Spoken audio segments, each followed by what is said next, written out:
morning, and thank you for having me. It's really lovely to meet you in real life. I know that's a really strange thing to say, but when you run an online community group and you speak to thousands of people, you never necessarily get to meet them. Actually seeing someone in real life takes on a whole new meaning. So, thank you. It's lovely to meet you in real life.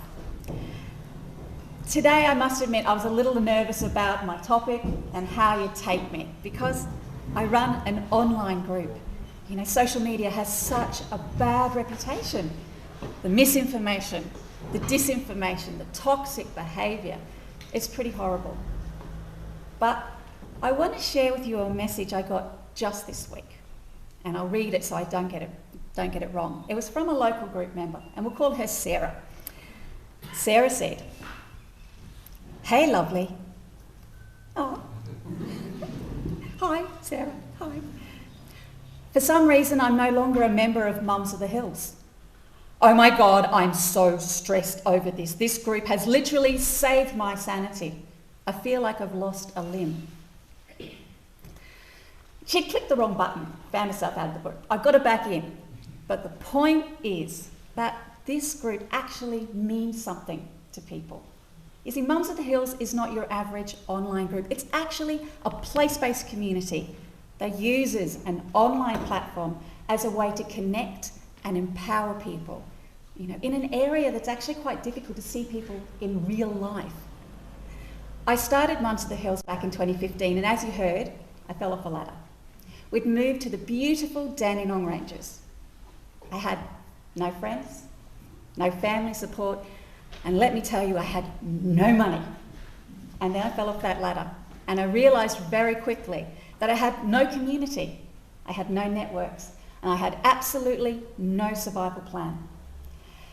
But that was my light bulb moment. I realised something had to change, and I had a lot of false starts, but it did eventually lead me to clicking create on Mums of the Hills. Now, I had no idea what I was doing, but I had a firm idea of what community I wanted to have, the community I wanted to live in, and so I gave it a go. That's where I started from. So today I'm going to give you the 3 tips on how you could create an effective and positive online community. So I alluded to the first tip. Tip 1, imagine the community that you want to live in real life, and then set about achieving it in your online community. Now, usually when you move to a community, you actually have a pre-existing culture. You know exactly, what you're getting in for. And hopefully you really like where you're moving to, because it's very hard to change that community.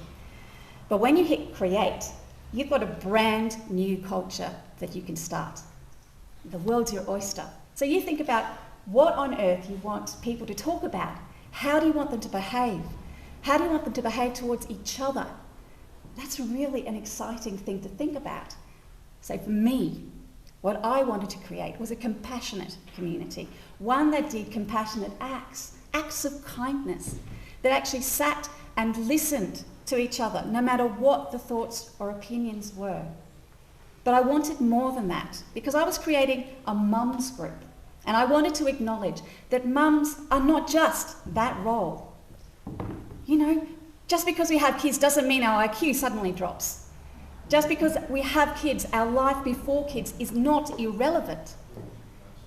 I wanted a community that empowered mums, that recognised their skills and their knowledge and their experience were actually important. I wanted to be seen beyond my role as a mum. Why? As a kid, I was told I couldn't play soccer because I was a girl. I was told you shouldn't go into the law profession because you're a girl and that's a man's domain and you can't hack it. Every time I succeeded, I was cut down, and actually often by girls. It's not just guys. Because I was tired that my gender was dictating what I could do, who I should be, and when I became a mum, how society saw me. Because I have 2 sons, and I want them to see mums differently. So that was the community I wanted to create. no tall poppy syndrome, acts of kindness, empowering, supporting people, showing you that you can struggle. That's okay. We can lift you up. We can succeed. And no one's going to knock you down. That was the idea I had. And once I knew that, only then did I hit click, create. Because you have to start that culture from the get-go. You're the one that is setting the tone and the expectation. And if you don't have a hold of it at the beginning, it'll go off. And I wanted that positive feeling to start right from the beginning. Which brings me to tip number 2. Be prepared to flop. Over and over and over again. Just because you click create, it's not like Kevin Costner's old movie Field of Dreams. If you create it, they will come. No, it's really, really hard, especially when you don't know anyone. I remember the first time I walked up to 2 mums at the local swimming pool. Honestly, I was like a drowning, wet, long-haired chihuahua with my kids hanging off me saying, I'm tired and I'm hungry and stop talking, Mum. And the fear and that desperation that I was feeling inside was just coming out of me as I came up to these mums and said, would you join my online group? They said yes. They don't always, but they said yes. Maybe out of pity, but they did, and 8 years on, they are still part of that group, and they're my real friends now. So just because they join doesn't mean they join in. And that's the next step. You have to put yourself out there to start with, but then you also have to be the person that catches people. Because actually putting yourself out there to ask those hard questions, you need to trust that people will respond to you and then respond to you kindly. And so you have to be that person that catches those people. And you're the ones that are asking the questions a lot, and often they won't respond to you. So that's your first flop. Now, if you're talking about the floppages of fame, the Hall of Fame floppage is when people don't show up to events. And I am creating an online and place-based community, so connecting them is where the flops often happen. But this is what I'm saying is just don't give up. The number of times I set up coffee catch-ups and nobody came. There was that time when I had 10 people confirmed to go to a cocktail bar, and I got myself all dressed up. And I sat there at the table for 1 hour and no one came. And the bartender looking at me so embarrassed. That was really hard. And then a year in, when someone else sorted out a coffee catch-up to celebrate my 40th birthday party. And I showed up feeling chuffed, and no one else did. Yeah, you could feel how that rejection would have really cut. And yes, I cried. And yes, I wondered why on earth I kept trying.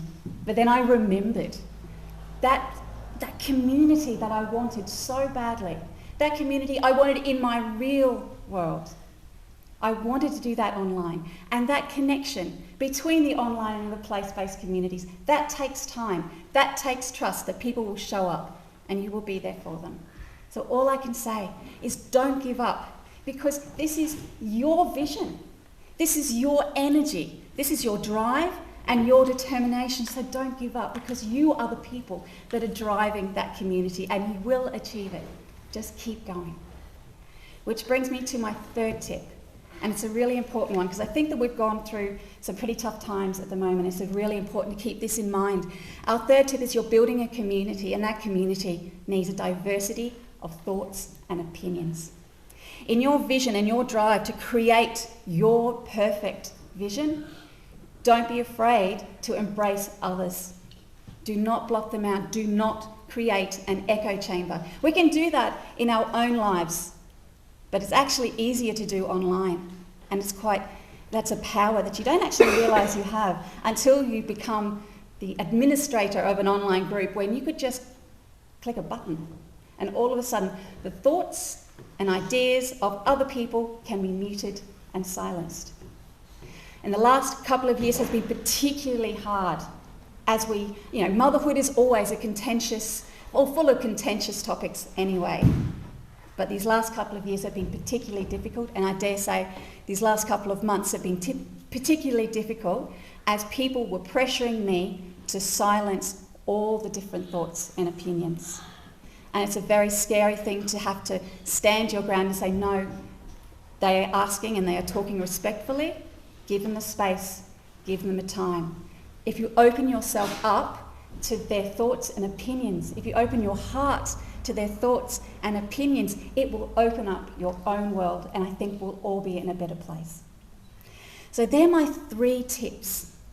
And I think that if you keep them in your heart, if you envisage what you want to achieve, if you are prepared to flop, and flop fabulously, if you are open to new ideas, then you're on your way to a great online community. And you will find those connections, and you will find those friendships. And you know what? Our online communities have the ability to connect with our place-based. So don't just think you're making changes online, because they will affect your place-based community. If society sees what you are doing online, if they can see those positive actions that you are doing that then spill out into our place-based communities, then more people will do positive actions and we will all benefit. So you can make a village. You can make it online. And if you embrace the idea of community, you can take an online community and bring it into the real world. And it can be magical. Thank you.